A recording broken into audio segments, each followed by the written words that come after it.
C'est sous le signe de l'émotion que le député de Côte-du-Sud, Norbert Morin, a annoncé aujourd'hui à Saint-Jean-Port-Joli son départ de la vie politique. Bien qu'il s'agissait d'un secret de polichinelle, c'est en compagnie de sa femme, Diane Gendron, et en présence de son équipe, que le député libéral de Côte-du-Sud a annoncé sa décision aux médias locaux, une décision qui fut difficile à prendre pour se passionner de politique.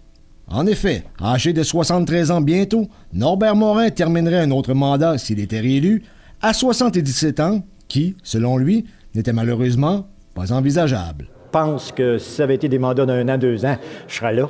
Mais avec 4 ans là, de travail, si tu veux être performant puis continuer à donner le service, là, parce que c'est demandant, mais c'est extrêmement bénéfique.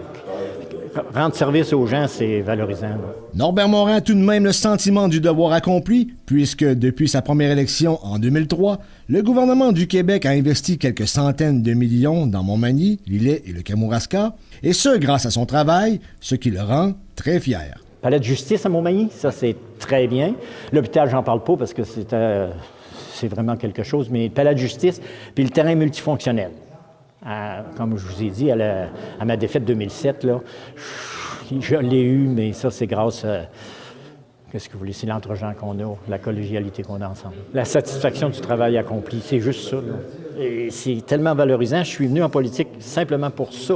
Pour ce qui est de la suite, Norbert Morin terminera son mandat puisqu'il estime qu'il y a encore des projets à mener à terme, notamment celui de la desserte en gaz naturel de Montmagny et la maison du Kamouraska, pour finalement retourner à son commerce de Saint-François de la Rivière-du-Sud, une passion toujours présente pour lui. Oui, ça c'est certain. J'ai déjà commencé là, la semaine de relâche. Là.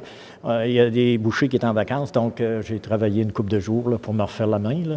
Puis j'étais encore bon, vieux bonhomme, là, pendant une journée de temps à désosser du coin de la table. Questionné sur le ou la prochaine candidate, M. Morin a assuré qu'il demeurera neutre tout en souhaitant qu'il y ait course à l'investiture. Il appuiera cependant le représentant libéral lors des prochaines élections générales d'octobre prochain. En 15 ans de vie politique, Norbert Morin a sans doute changé le visage de la circonscription. C'était José Soucy pour CMA TV Nouvelles à Saint-Jean-Port-Joli.